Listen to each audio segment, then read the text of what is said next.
It's time for the Money Puzzle Podcast.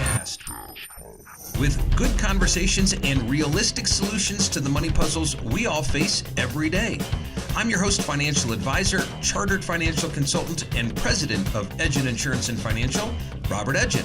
Now let's get this show started.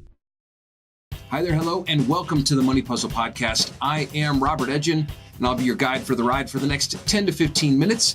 Each week, we look at a different piece of the money puzzle and practical ways to solve it so you can have the financial confidence you deserve and the future that you dream of. This is episode number 5, and today we're wrapping up the conversation that we started in episode 3 about how to free up money and how to put it to better use. And today we're going to expand and talk about a few of the principles that we started to talk about in that episode. We are talking about the law of measuring and Parkinson's law. What are these two principles? How do they apply to our financial puzzles? How can you use them to get closer to the future that you dream of? I'm excited to get into that conversation. I've got a lot of things to go over, including sharing my own results from my very own money audit. But before we get to our hot topic for today, I do a lot of reading and research, and I come across different financial news and headlines that catch my eye. So every week I like to take a minute and look at the news.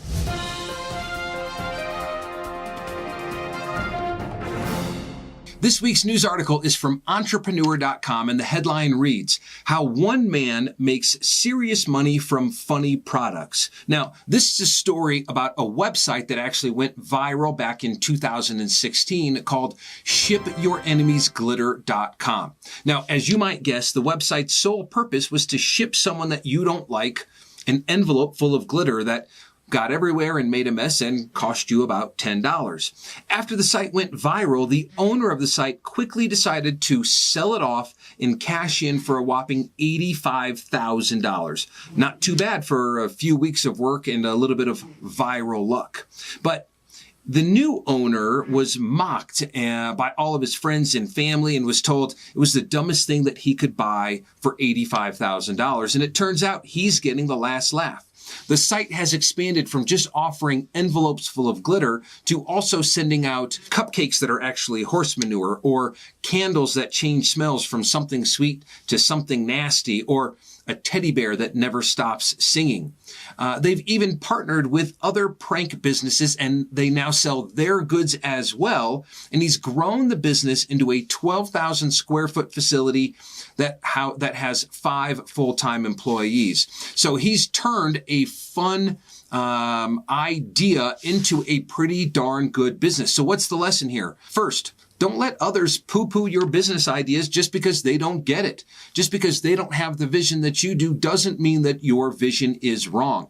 But second, if they do and you get mad at them for it, send them an envelope full of glitter or a horse manure cupcake. Those things are available to you. And I promise it will make you feel better. All right, that's it for this week's news. Let's get into today's hot topic.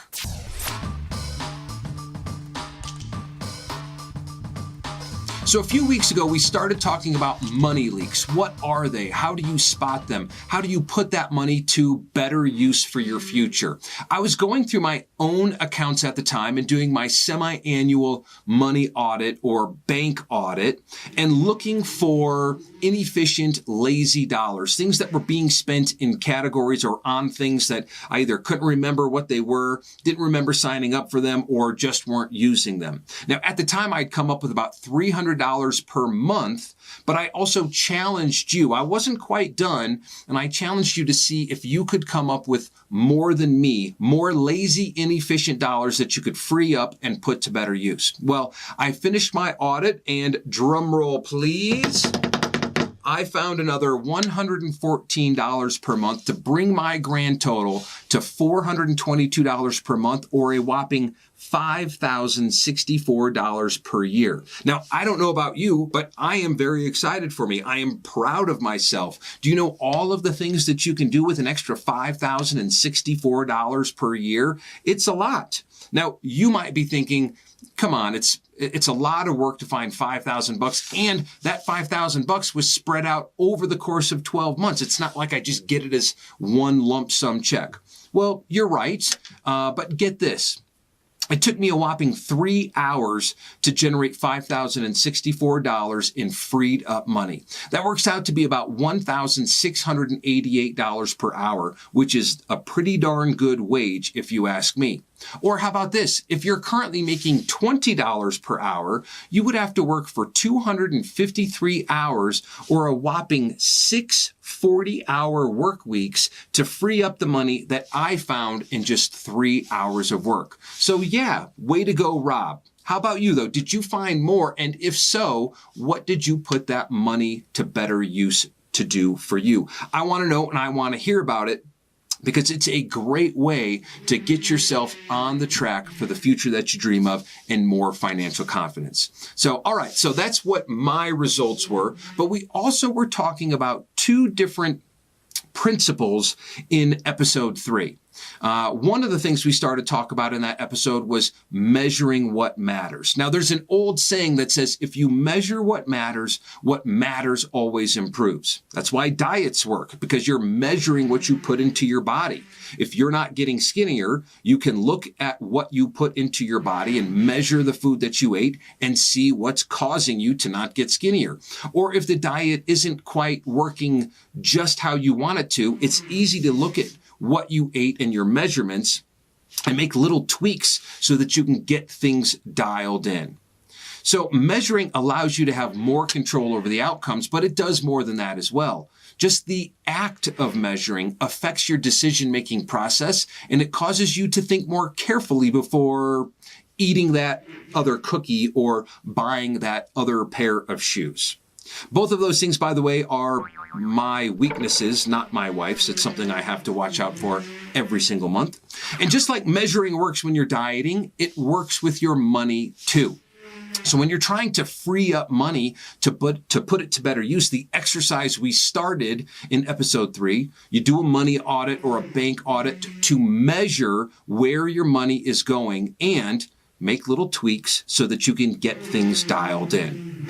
And if you want to build your financial confidence, or you want to know that you're going to have the financial future that you dream of, it helps to start by building your knowledge about your own money. Where is it going? Who is it? Who's getting it? Why are they getting it?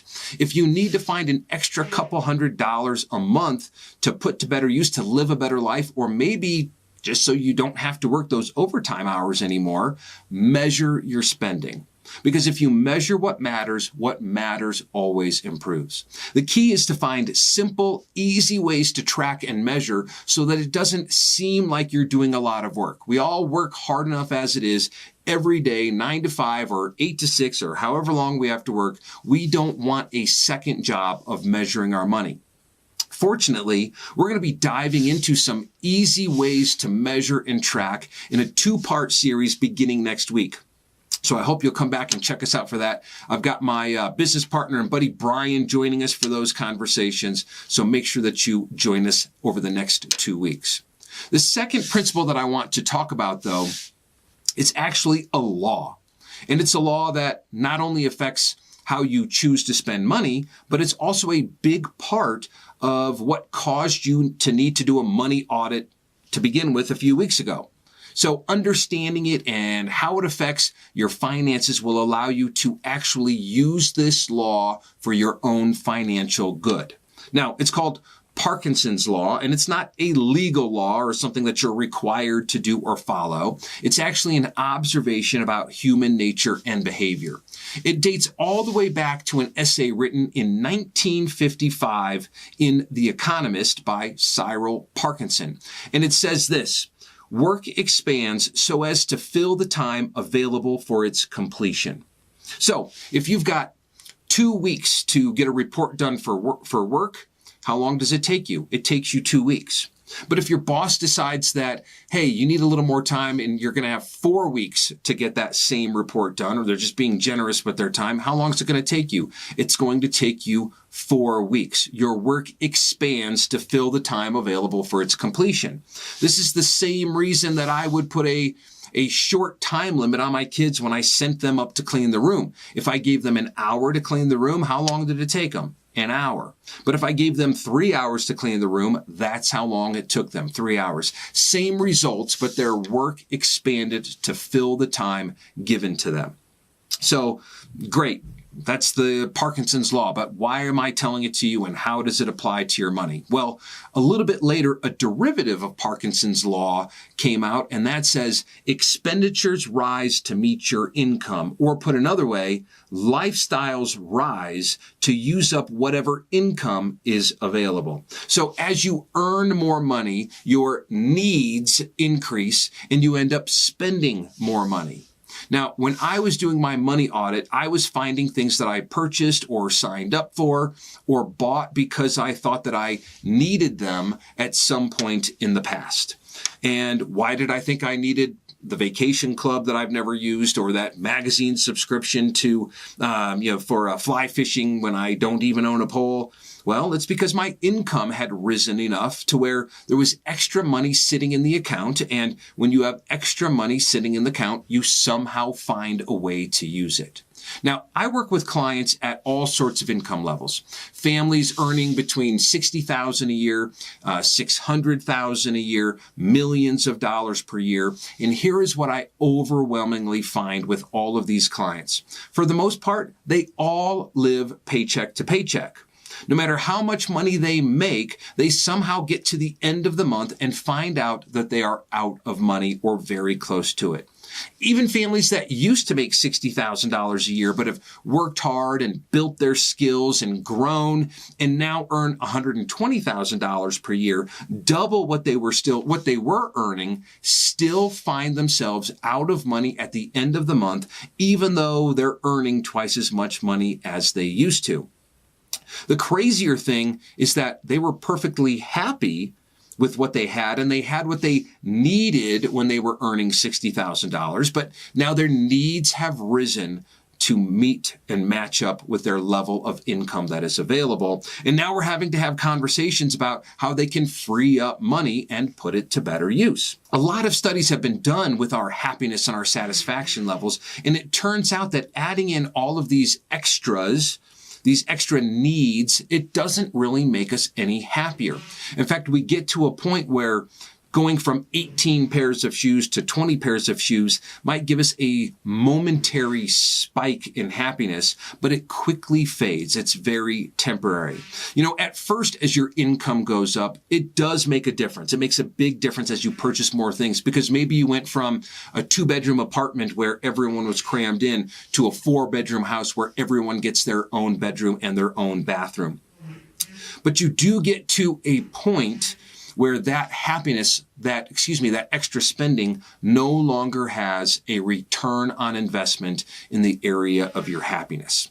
So the next, extra pair of pants that you buy, or that one extra suit coat that will round out your wardrobe, doesn't actually make you as happy as you think that it will make. And since that extra suit coat didn't make you happy, or as happy as you thought it would, and you've got some extra money in your account again next month, you sign up for a vacation club, or you subscribe to a magazine, or you do all of these things that don't actually get you those results. Now, this happens over and over again with different little things until, before you know it, no matter how much you make, you're running out of money at the end of the month. And then you don't have that money to put towards the truly important stuff, your financial confidence and the future that you dream of. So the secret to beating Parkinson's law is first to know about it and to recognize it. And second, to put yourself in a position to use it for your financial good. And again, that's exactly what we're going to be talking about in the next 2 episodes. How do you use Parkinson's law for your good instead of your financial downfall, instead of spending on things that you don't really need or want or won't actually make you happy? So make sure you come back and join us for that next week. Now, that's it for today's hot topic. But before we wrap it up, I did get a few questions from this last week from listeners and clients here in town. So as we wrap things up, I want to get into those questions in this week's listener mailbag.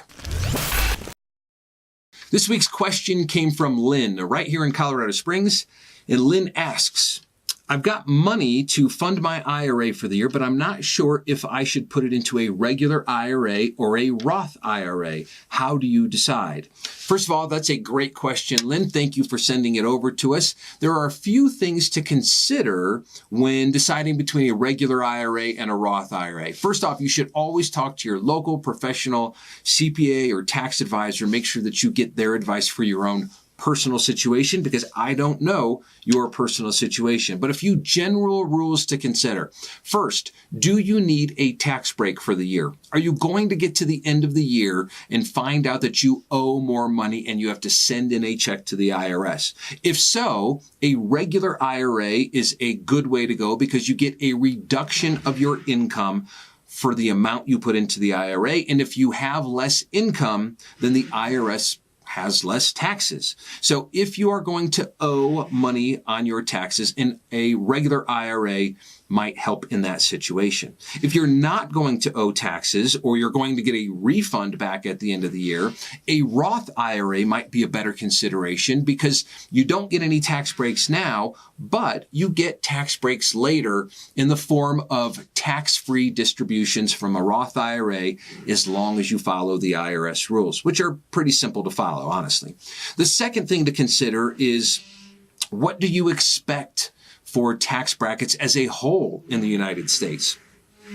Do you think that the taxes in the U.S. are going to go up or down in the future? Now, we happen to have some of the most historically low tax rates we've ever had in the United States. So if you think that tax rates are going to go up in the future, in general, it makes more sense to pay taxes while they are lower.